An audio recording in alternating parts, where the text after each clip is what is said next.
Assalamualaikum warahmatullahi wabarakatuh. Halo Sobat Chemistry, selamat datang di Telurium, telusuri jejak karir alumni, podcast santai yang bakal ngajak kamu ngulik cerita-cerita inspiratif dari para alumni keren pendidikan kimia.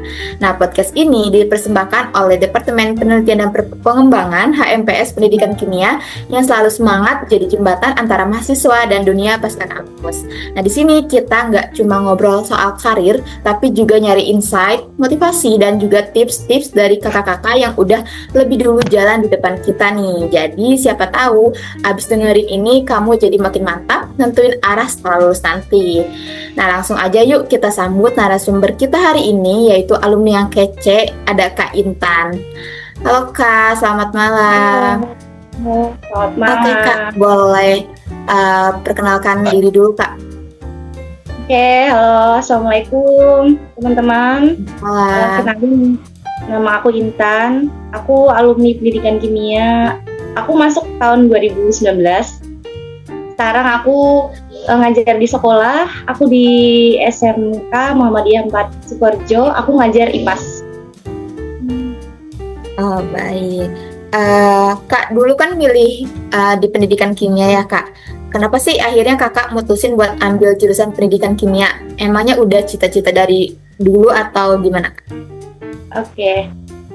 Kalau dibilang cita-cita sebenarnya bukan cita-cita ya. Tapi memang jalannya masuk ke situ aja. Karena dulu kan aku pakainya sistem tesnya itu keluar nilai dulu. Nah, habis keluar nilai baru nanti kita milih prodinya. Setelah aku lihat nilai aku, mungkin yang aku lihat memungkinkan bakal lulus di situ ya. Jadi makanya aku ambil Pekin. Oh, berdasarkan kayak peluangnya ya, Kak? Iya, peluang. SBM kan dulu waktu angkatan aku soalnya keluar nilainya dulu ya. Oh, gitu. Dan kebetulan nilai kimia, karena aku kan saintek, nilai kimia aku lumayan, jadi aku ambilnya di pendidikan kimia gitu. Oke Kak, nih Kak, kalau diingat-ingat lagi pengalaman kuliah Kakak di pendidikan kimia itu ngebantu gak sih Kak buat ngejalanin profesi Kakak sekarang yang sebagai guru itu? Dibilang ngebantu banget ya, karena kan di situ kita belajar, ada yang paling penting sih micro teaching ya, belajar gimana caranya ngajar, karena di situ kita buat RPP, kalau dulu ya namanya RPP, kalau sekarang modul. Terus ada juga PPL, kemudian ada praktek lab, terus ada yang lain-lain ya, yang jelas pasti membantu banget sih kalau buat pengalamannya. Oke. Waktu pertama kali Kakak terjun ke dunia pendidikan nih Kak sebagai guru, tantangan terberat apa sih yang Kakak hadapi? Kemudian gimana cara Kakak solusinya gitu? Oke, tantangan terberatnya sebenarnya ada di bagaimana cara menghadapi siswa. Karena kita kan di kuliah ya, di bangku kuliah itu belajar tentang teorinya. Oh, teorinya gini, teorinya gitu. Dan selama PPL pun nggak lama ya, sekitar cuma 2 bulan, dan itu masuk kelas itu nggak sesering itu. Kayaknya sebulan cuma berapa kali gitu masuk ke kelas. Dan setelah masuk ke dunia pendidikan yang sebenarnya, oh ternyata siswa itu macam-macam karakternya, dan gimana caranya kita harus bisa ngajar itu nggak cuma ngajar, tapi gimana caranya mereka paham, gimana caranya membangun hubungan sama mereka juga biar mereka mau belajar. Itu sih ya tantangan besar menurut. Kak, lanjut. Tadi kan Kak Intan ngebahas soal ini ya, apa namanya, pengalaman mengajar siswa di sekolah. Kira-kira ada nggak sih Kak kayak pengalaman berkesan ketika pertama kali mengajar di sana? Ngajar sekolah sekarang ini. Iya, betul. Berkesannya tuh kalau ketemu sama anak yang excited buat belajar ya, itu buat kita jadi semangat juga mau ngajar. Karena kalau kita ngeliat anak semangat buat belajar, kita ngajarnya tuh jadi kayak, oh anak ini mau belajar nih, jadi aku harus sungguh-sungguh buat ngajarin dia. Aku juga harus belajar lagi, karena yang aku rasain sendiri, kalau kita mau ngajar, kita tuh harus paham dulu. Jadi mau nggak mau ya kita harus belajar terus. Itu sih yang bikin aku ngerasa kayak berkesan banget. Oke. Ini aku juga pengen singgung soal ini sih Kak. Kan Kak Intan itu udah sukses ya di pendidikan, maksudnya udah terjun langsung dalam dunia pendidikan. Kira-kira kalau melihat dari kompetensi yang diperlukan untuk bisa jadi guru itu apa sih Kak? Kompetensi ya. Iya. Kalau guru itu udah pasti kita harus tahu dasar-dasarnya buat ngajar ya. Tapi ya meskipun kayak gitu, yang pertama itu tetap apa yang mau kita ajarkan kita harus tahu dulu. Misal mau ngajar kimia, ya kita harus tahu dulu nih materi apa aja yang mau kita ajarkan. Kita harus mendalami dulu gimana caranya ngasih penjelasan ke mereka tuh yang bisa ditangkap gitu. Jangan pakai kalimat-kalimat yang mungkin membingungkan buat mereka karena mereka kan masih awal belajar. Nah, selain itu metodenya, pendekatannya. Karena menurut aku sendiri setelah aku terjun dan beberapa teman kerja aku di situ ada yang memang bukan dari pendidikan, terjun ke pendidikan pun mereka mungkin dari segi pengetahuan mereka lebih banyak ya daripada kita yang di pendidikan. Tapi waktu mengajar, karena mereka tidak belajar bagaimana cara mendidik, bagaimana sistem kurikulumnya, pasti lebih unggul di kita kalau di pendidikannya. Oke. Saya mau nanya lagi Kak. Kan kalau misalkan soal pengalaman, tadi kan singgung soal pengalaman ya. Kan kita di pendidikan itu juga ada praktek namanya PLP atau PPL kalau dulunya. Kalau sekarang itu kan PLP yang perkenalan lingkungan persekolahan. Nah, menurut Kakak dari pengalaman PLP yang dulu pernah Kakak ikutin, terus juga ada praktek juga mata kuliah kayak micro teaching ataupun pelajaran lainnya, itu tuh membentuk keterampilan Kak Intan nggak sih? Dibilang ngebentuk keterampilan, kalau menurut aku keterampilan itu bisanya karena kita belajar secara terus-menerus ya, konsisten. Tapi itu jadi bekal sih sebenarnya. Bekal buat kita tahu, karena dulu waktu kita belajar, kita POV-nya itu sebagai siswa. Nah, sejak kita masuk ke PPL, kita POV-nya udah jadi guru nih. Jadi kita tahu bagaimana sih caranya menjadi guru. Kalaupun kita salah, di situ ada yang namanya guru pamong, ada juga dosen pembimbing lapangan. Jadi kita bisa tanya-tanya ke beliau, gimana sih caranya untuk menjadi guru. Ada etika guru juga yang mungkin selama kuliah kita belajarnya tidak semendalam itu ya. Kadang ada yang terlewat, tapi waktu kita mulai masuk ke PPL, kita itu jadi lebih dasar lagi belajarnya, caranya mengajar gitu. Itu bekal banget sih micro teaching sama PPL, karena benar-benar serinci itu belajarnya. Oke Kak, selanjutnya setiap kakak kan punya metode atau strategi pembelajaran ya. Nah, kira-kira strategi apa yang kakak gunakan untuk membuat siswa itu lebih tertarik pada pembelajaran kimia? Nah. Oke, kalau membuat siswa tertarik sudah jelas kita tidak hanya berpacu pada ceramah, apalagi kimia. Kimia tuh abstrak banget, bahkan kita yang udah kuliah pun kalau misalkan cuma dengerin ceramah, kita pasti bingung ini yang dibahas tentang apa. Yang jelas kita pakainya kontekstual, karena apalagi sekarang itu digalakan banget di sekolah itu ada namanya deep learning. Jadi anak harus tahu nih secara kontekstual materi yang mau diajarkan itu merujuknya kemana. Jadi kita pakai alat bantu peraga yang bisa membuat mereka tuh paham konsepnya. Selain itu kita bisa pakai teknologi ya, sekarang sudah pasti kayaknya semua guru tuh pasti pakai video ya. Nah, dari itu lebih tertarik. Kemudian kalau kimia, anak-anak tuh kalau aku lagi ngajar ya, kalau IPAS tuh kan sebenarnya juga masih ada kimianya. Tiap kali aku ngajar pakai praktek, mereka tuh pasti senang. Mereka suka banget sama praktek. Terus ada juga games. Sekarang ada aplikasi-aplikasi yang membantu pembelajaran. Salah satunya namanya ada Wordwall. Aku kemarin sempat pakai itu. Anak-anak tuh nggak pernah bosan gitu belajar pakai itu. Bahkan waktu jamnya sudah habis pun mereka malah bilang, aduh Bu kok udahan sih, padahal masih semangat belajar. Jadi ya kita manfaatkan aja teknologi yang ada. Oke, terima kasih Kak. Selanjutnya, setiap siswa itu kan memiliki kemampuan cara tangkap belajar mereka itu beda-beda ya Kak. Ada yang menangkapnya lebih cepat ketika belajar, ada yang lambat. Nah, bagaimana sih cara Kakak itu menghadapi perbedaan kemampuan belajar siswa dalam Oke, kalau menghadapi perbedaan kemampuan kan, yang pertama kita nganalisis dulu ya, ini anaknya kemampuannya sampai seberapa. Karena kalau kita tidak menganalisis, kita juga nggak bakal tahu dia kemampuannya sampai seberapa. Kebetulan di yang aku ngajar tuh ada anak inklusi, dan itu sudah jelas ya, sudah jelas berbeda banget kalau sama anak-anak yang biasanya gitu.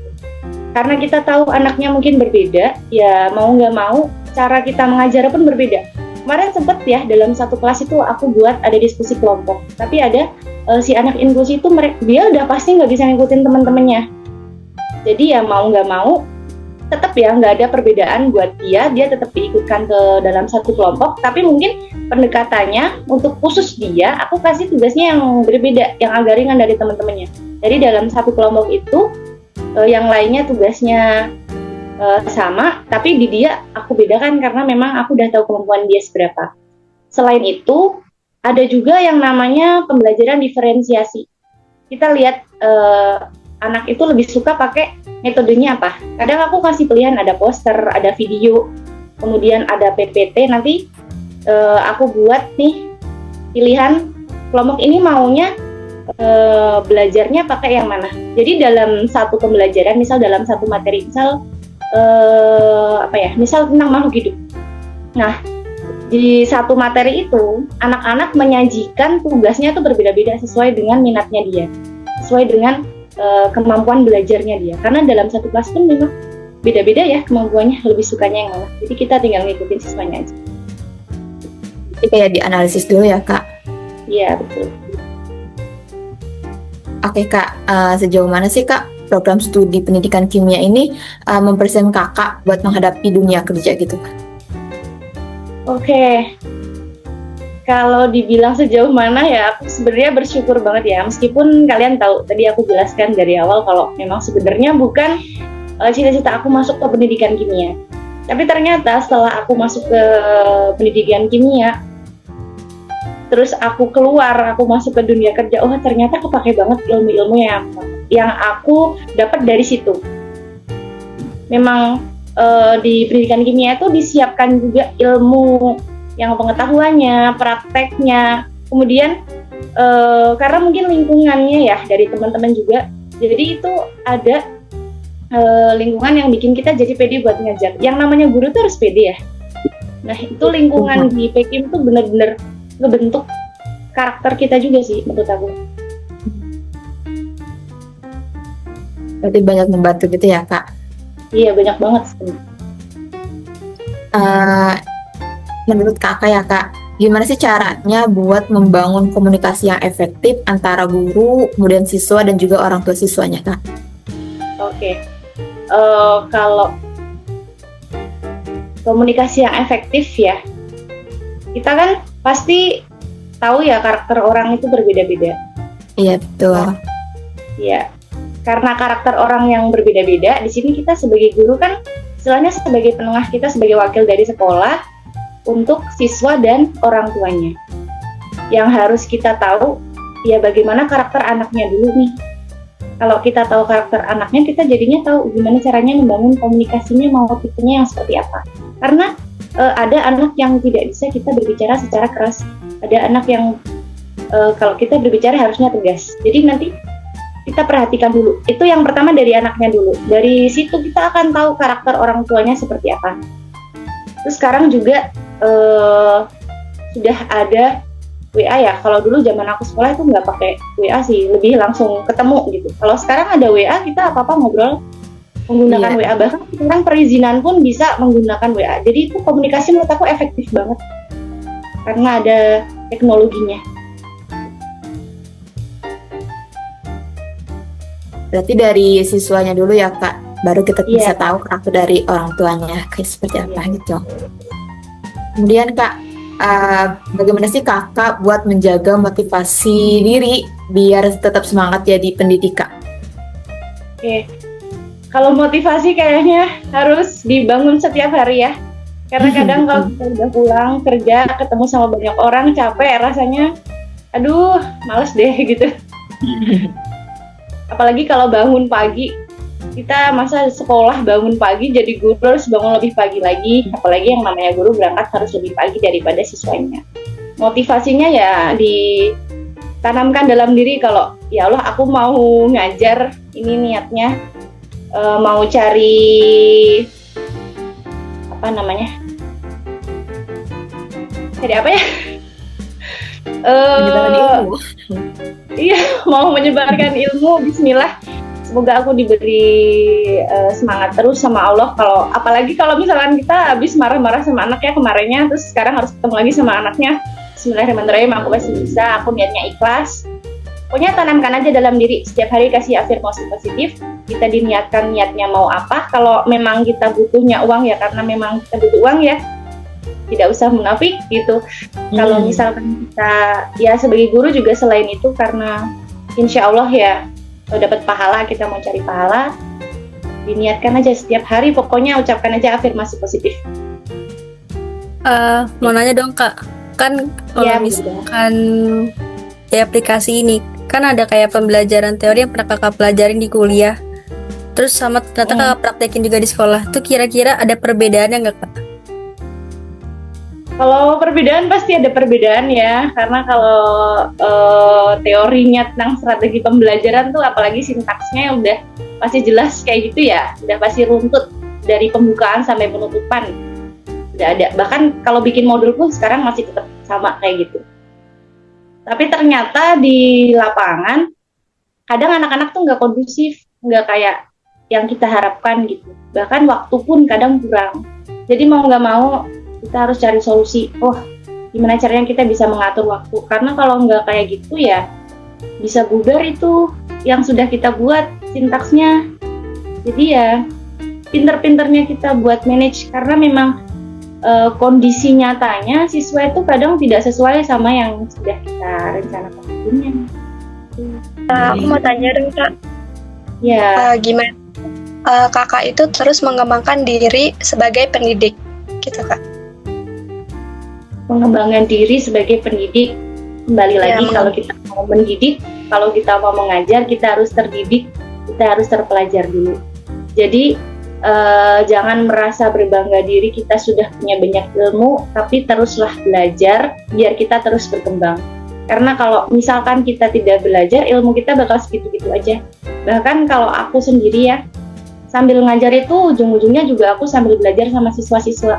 Karena pasti banyak ilmu yang mungkin kita belum pelajari setelah kita ngajar. Anak-anak kan kadang kritis ya nanya. Dia nanya apa, kita kadang belum tahu ya, mau nggak mau kita harus belajar lagi. Jadi ya di situ sih yang bikin jadi berkembang sebagai pendidik juga. Jadi jangan capek belajar ya Kak, walaupun kita jadi guru. Iya benar. Kita tuh sebagai pendidik tuh pasti belajarnya seumur hidup. Apalagi dunia itu muncul ilmu baru. Ya karena ilmu terus berkembang ya Kak, Iya benar. nggak statis. Iya, Oke, apalagi Kakak kalau masih ikut pemula itu. Iya. Kakak ikut program tambahan nggak sih Kak, seperti workshop atau sertifikasi setelah lulus gitu Kak?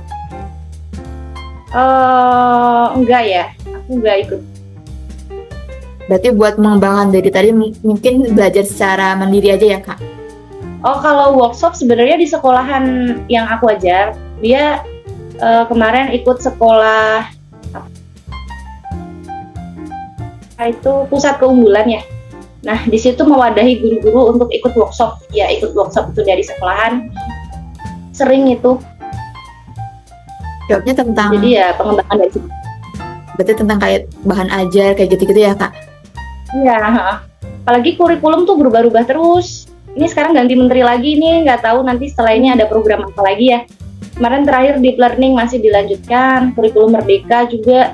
Terus ini menteri baru ganti, belum tahu mau ada penggalakan apa lagi. Iya, Ganti menteri, ganti kurikulum.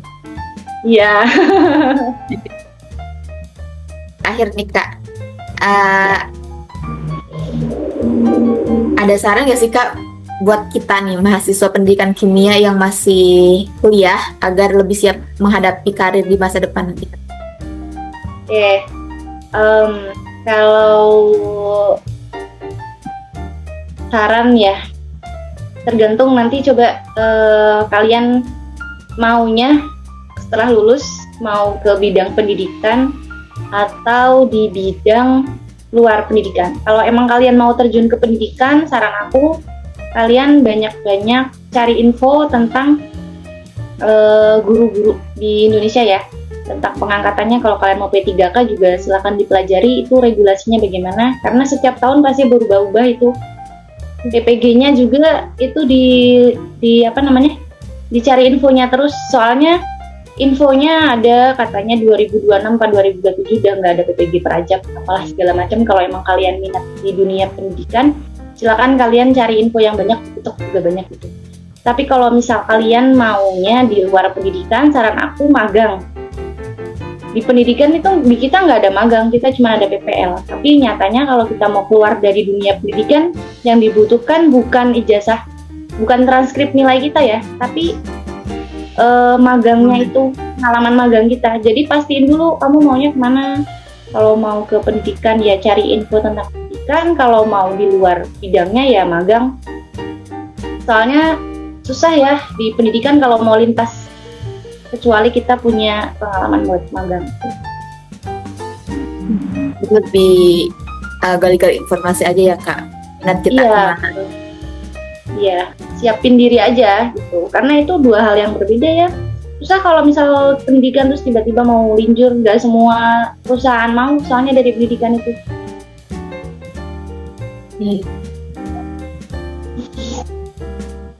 Oke.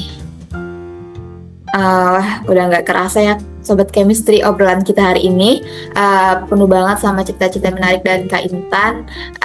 Kemudian terima kasih banyak Kak buat nyempetin waktunya, kemudian berbagi pengalaman yang luar biasa ke kita. Semoga apa yang dibagikan hari ini bisa jadi bekal dan motivasi buat kita semua, terutama yang masih menempuh perjalanan di dunia pendidikan. Oke, teman-teman, podcast ini dipersembahkan oleh Departemen Penelitian dan Pengembangan HMPS Pendidikan Kimia UIN Syarif Hidayatullah Jakarta, dan akan terus berlanjut memberikan ruang untuk cerita, inspirasi, dan ilmu dari para alumni hebat kita. Sampai ketemu di episode berikutnya. Tetap semangat, tetap berkarya, dan jangan lupa jadi pendidik yang nggak cuma ngajarin rumus, tapi juga nyalain semangat. Kami dari Litbang undur diri. Terima kasih banyak. Wassalamualaikum warahmatullahi wabarakatuh. Waalaikumsalam warahmatullahi wabarakatuh.